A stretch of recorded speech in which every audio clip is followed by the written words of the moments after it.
Same day जब मैं जंतर मंतर पे हम लोग मिले थे, I was on my periods, तो मैं 2 बार बीच में गई हूँ आंदोलन के, कई घंटे तक मैं वहां खड़ी हुई थी, बारिश थी, सारी चीजें थी, और मैं 2 बार पैड चेंज करने एक आसपास की जगह ढूंढ करके मैं वहां गई।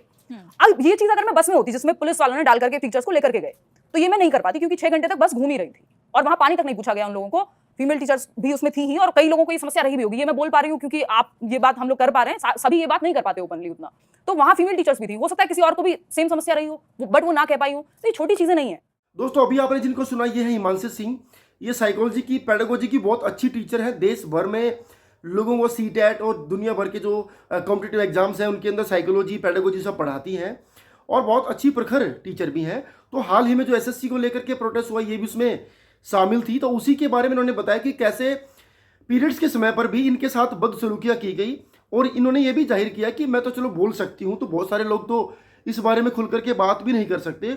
न जाने कितनी और महिलाएं भी होंगी जो इस समस्या से जूझ रही होंगी, उनके साथ उस प्रोटेस्ट में क्या ही हुआ होगा। तो दोस्तों ये सुनने में बड़ा अमानवीय लगता है, इनह्यूमन लगता है। ऐसी घटनाओं से कम पुलिस वाले या सरकार को एक सबक तो जरूर सीख लेना चाहिए कि प्रोटेस्ट इस देश में रहने वाले लोगों का एक अधिकार है, जिसको शांति से कराना ये पुलिस की जिम्मेदारी है। उस केस में ऐसी घटनाएं जब होती हैं, महिलाएं आकर के जब ऐसी बातें बताती हैं, ये सुनना इतना दुर्भाग्यपूर्ण लगता है कि सोच करके इंसान की रूह कांप जाती है।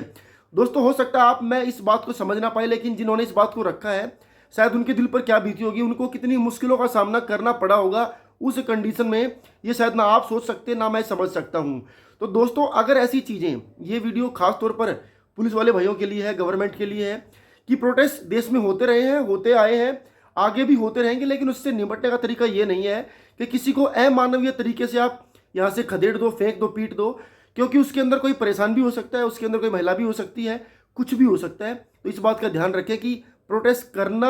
और प्रोटेस्ट को रोकना दोनों तरीके से होने चाहिए, उसके पीछे ऐसी सब घटनाएं जो है वो नहीं होनी चाहिए। आप इस बारे में क्या सोचते हैं, लाजमी कमेंट करके बताओ।